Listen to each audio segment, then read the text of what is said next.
انا مبسوط ليه؟ لان الزمالك ما خيبش توقعاتنا كزملكاويه. كل مصر دلوقتي بتخاف الزمالك الا الزمالك بيخاف من الاهلي. هو ده اللي حصل يا سياده الرئيس. بسم الله الرحمن الرحيم. عاملين ايه؟ ومعاكم حلقة جديدة من برنامج 3 بونت. اكيد وحشناكوا وانتوا اكيد برضو وحشتونا على على قد المناظر اللي جنبنا باين مين فرحان النهارده ومين زعلان. بس بجد بجد انا حابب اقول لكم ان ممكن اعرف واحد النهارده زملكاوي فرحان في الزمالك نفسه. فعاملين ايه؟ الحمد لله والله الحمد لله. اتفضل. لازم نطمن بقى، اهم حاجه نطمن على صحته. زي الفل، انت اهم واحد لازم تتكلم.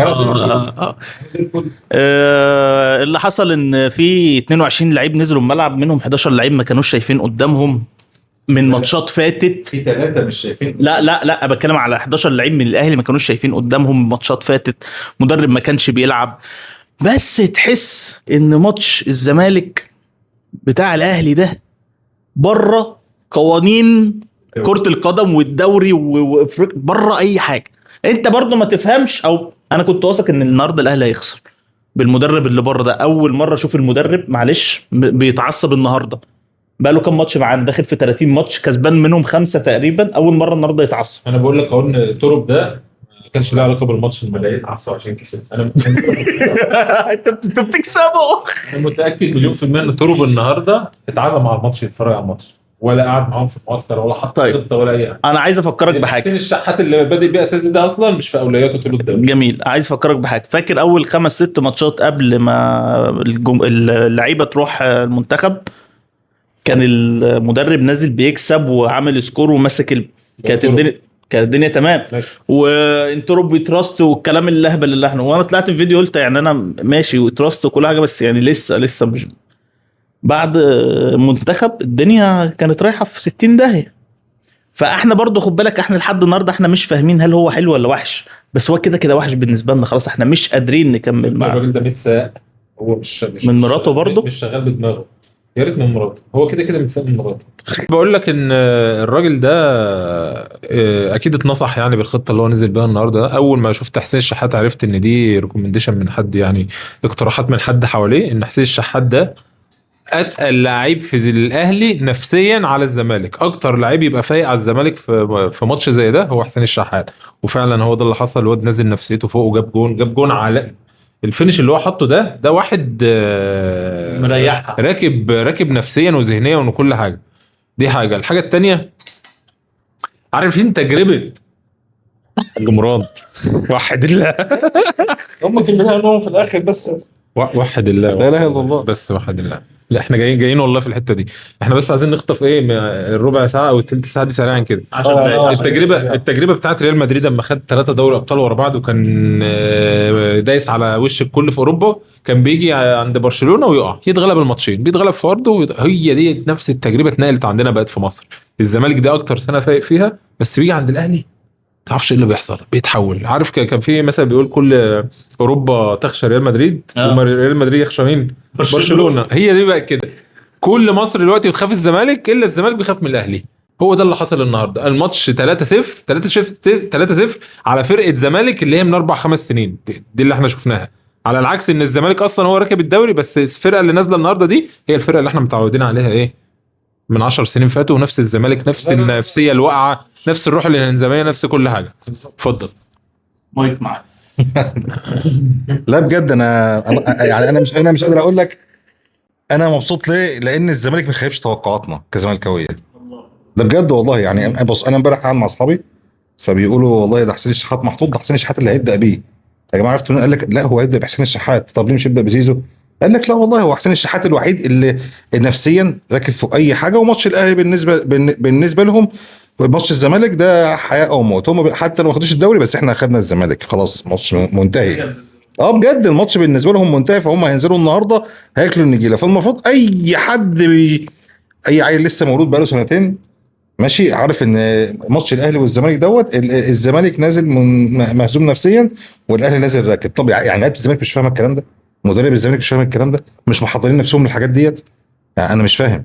برضه خد بالك عندكم مشكله. كل الحاجات ديت فين؟ 3 لعيبه معاك النهارده ماشي، وبرضه كل الناس محذره من ناصر منسي، وان هو بدا يلعب فردي، وان هو اللي كان منجمه، ان هو كان ما كانش اناني وكان بيبص للكل، وان هو كان بيعمل اسيستات والكلام ده كل اللي حذروا منه هو اللي بيحصل فعلا. ناصر منسي نازل اناني، جات له كره في الدقيقه 8 كان ممكن يخلص بيها كل حاجه، مفيش حاجه من الكلام ده. حسام عبد المجيد اللي بقى بصير وبقى بيعرف يعمل كل حاجه في الكوره، النهارده هو عامل اسيستين ما شاء الله للاهلي، وداخل مضيع بلانتي، وقبل البلانتي ما يضيع وانا عارف ان هو مش هيجيب البلانتي. ده ماتش أساسي. اعتزال، ماتش لا اعتزال. بجد مش ممكن. محمد شحاته كل بيقول له يا شحاته ما تأننش، يا شحاته ما تمسكش الكوره، برضه مفيش الكلام ده.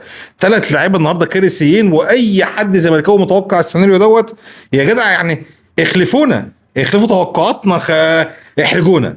مفيش، لا هم حبوا ان هم ياكدوا الكلام ده. بنعشق الاله الحاسبه، ان احنا دي تبقى ماشيه معانا كده سالكه وبتاع، لا ابدا. احنا لازم نوصل مرحله ان احنا جايبين الحاسبه وبنحسب والله الفريق دوت لازم يقع قد ايه، واحنا نعمل قد ايه ومش عارف ايه، ولسه ماتش سيراميكا هنقع فيه. يعني احنا كده شكرا ما تفهمش هم بيفكروا ازاي، بيحسبوها ازاي، يعني ما مش فاهم. توقعاتك الزمالك ياخد ايه والدوري ينتهي ازاي؟ الزمالك هياخد حاجه تانية اخد 3-0 النهارده. يعني الزمالك ولا هياخد دوري ولا هياخد كونفدراليه ولا اي حاجه. ماشي، هو زي ما احنا كنا قايلين الاهلي هيطلع صفري، ماشي، والزمالك برضه هيطلع برضه نفس الكلام، مفيش مشكله. انا بس والله الموضوع كله انا كان نفسي ناخد الكونفدراليه ناخد الفلوس، نروح عندنا 15 في قد يعني لهم 13 يعني اي حاجه 4 مليون دولار هيفرقوا معاك، ففي زقه. لكن اللي بيحصل ده صح؟ مش هياخد حاجه. لا يعني هيتوجهوا على طول على فيفا. المفروض ما يروح على طول. ما انت مش يا باشا، احنا عايزين اللي يزود ويودي معاهم. ديون. ماشي، مفيش مشكله. لكن لا، اللي بيحصل ده قله ادب لعيبه مش حاسه بالوضع عامل ازاي. معتمد جمال انا مش فاهم يعني هو كان معتمد ايه في الماتش دوت. الصراحه ماتش زي دوت انت المفروض لو انت عايز تنزل تحاول تبقى راكب نفسيا، ومحدش يقول لي الجزيري مش جاهز. لا، الجزيري كان لازم ينزل بيه، لازم يبدا بالجزيري، لازم تبدا شيكوبانزا كده واحد اصلا مش في عقله اي حاجه، ده واحد مش في دماغه اي حاجه، فمش فارق معاه بقى كلمه ولا ضغط ولا مش ضغط ولا الكلام ده كله. نزله قول له العب. ماشي، بزيرة ما تلعبوش وينج الماتش دوت، عشان برضه الدور الاول كان كوكا مسكه ضرب، فانت وديته الناحيه الثانيه. فرحتي برضه ما عملتش حاجه. برضه حذرنا قبل كده ما تنزلش عبد الله السعيد وفتوح الاثنين مع بعض في نفس الوقت، برضه منزلهم. فانا مش فاهم هو دماغه ايه. ما هو مدرب كبير وهو يعني كتر خيره في اللي هو عمله، لكن اللي هو انت شوقتني ورحت خالد بيا، ما دوقتنيش حاجه. ده اللي انت عملته، دوقك. هو دوقني حاجه تانية. فليه؟ طب عشمتني ليه من بدري؟ يعني ما يسيبني بقى، طلعني بره محطه ان انا اتعشم ديت. فلا والله بجد، لا بجد انا متضايق. انا بس عايز اقول لك حاجه، معلش، ولا بقى كيان ولا ما كيانش ولا الكلام ده. انت متخيل ان انت متعصب ومتضايق وانت اول دوري ورايح نهائي افريقيا، نهائي كونفدراليه. اتعشمت. ايوه خد بالك يعني. لا يعني عايز اوصلها لك بحاجه تانية، ان هو انت حاسس برضو ان انت خلاص كده، خلاص انت راح منك كل حاجه وانت لسه في ايدك. اديك قلتها، لان هي في ايدي وانا في ايدي، وانا شفت اللي معايا بيعملوا ايه وهو في ايدي. انا كان في ايدي اصلا موضوع الاول ماتش انبي، في ايدي ان انا داخل مرتاح والدنيا جميله وكل حاجه. في ايدي ان انا الماتش اللي فات دوت. هات المايك. مساء الفل. في ايدي ان انا الماتش اللي فات بتاع انبي برضه، ان انا كنت اعمل حاجه. الماتش اللي فات برضه بتاع انبي الونش كورتون ضايعين، ناصر منسي برضه باستهتار بيضيع، بيزيرا اللي قلنا نشتغل على الفينش بتاعه برضه ما فيش. ادم قيد قعدوا لي كل الماتشات اللي فاتت وجاي تنزله النهارده. انت بتعمل ايه يا عم؟ قلنا ان انت لما انت النهارده عندك المفروض ان عمر جابر مش هيلعب خلاص. محمد ابراهيم الواد مش خبره، مش هتلعبه. لاعب شحاته على الاقل لعبها الكلام ده كله، ونزل محمد اسماعيل اهو واحد بيدافع كده هو مدافع اساسا، بس بيعرف يطلع بالكوره وبيعرف يعمل الكلام ده كله، ومش بيأنن زي شحاته. انا مش فاهم. بصوا يا جدعان، الاثاره والمتعه كلها في ال 180 دقيقه جايين للثلاث فرق حرفيا. الاهلي بره الحسبه اكلينيكيا، لكن ممكن يحصل مفاجاه يعني زي ماتش انبي. ممكن اطلب قول زي ماتش انبي 2001 اللي هو سيد المندوب ده. كان برضو كل حاجه كلينيكيا للاهلي وراح منه. هو هيتحسم في اخر ماتش. فا بس عايز اقول حاجه بقى بغض النظر عن الاهلي والزمالك، المصري عنده امل يا جماعه. والله عندنا امل نلعب رابع والله. دلوقتي الزمالك عنده سيراميكا وسموحه. لا صح، سموحه ماشي، وبيراميدز. الزمالك وبيراميدز عندهم نفس الماتشين. وسموحه بقى بيراميدز يعني ما فرقتش. المهم يعني المهم احنا سيراميكا فوقنا بكام صاحبي؟ بثلاث نقط. ركز معايا عشان بتكلم على المصري. نقط وانت سابقينهم بماتش. السيراميكا 43 وانت 40. ماشي، احنا فاضل لنا ماتش وسيراميكا فاضل لها ماتشين بالظبط. الماتش بتاعنا مع مين؟ مع النادي الاهلي العظيم. النادي الاهلي العظيم ان شاء الله مش هياخد الدوري، صح؟ مش عايزينه، صح؟ مش عايزينه ان شاء الله. فيسيبوا الزمالك وبيراميدز يولعوا في بعض، فاحنا نكسب ماتش الاهلي وسيراميكا تتغلب الماتشين بتوع بيراميدز والزمالك عشان هم بيلعبوا على الدوري. خلاص نطلع احنا نخش رابع ان شاء الله. عندنا استاد باذن الله يا رب، استاد السنه الجايه يتفتح نخش نتفرج على الكونفدراليه في ملعبنا. ده امل والله، امل بسيط يا سياده الرئيس. اي حد يسمعنا، امل بسيط. عايزين نلعب السنه الجايه بس ماتشات الكونفدراليه في الملعب بتاعنا. فلو بعد اذن سيراميكا والاهلي والزمالك وبيراميدز العبوا لصالح المصري. يعني انا مش في دماغي مين اللي ياخد الدوري. عايزين سيراميكا تتغلب الماتشين بعد اذنكم، والمصري يكسب الماتش الجاي بتاع الاهلي مش عايز حاجه. انت كسبان ماتش النهارده ببطوله، صح؟ اللي لا، ماتش الزمالك النهارده بالنسبه لك ببطوله، انت كده كده هتطلع موسم صفري. ده الماتش المرهم لمعظم الجمهور. خلي بالك استنى، انت عارف ان الزمالك خسران كل الماتشات بتاعت السنه دي قدام الاهلي؟ خسران سوبر في اول السنه، وخسران دور اول، وخسران دور تاني. فالاهلي حلو قوي كده، يعني ينفع السنه دي اما تطلع الاهلي يطلع صفر يقول لك انا كسبان كل ماتشات الزمالك.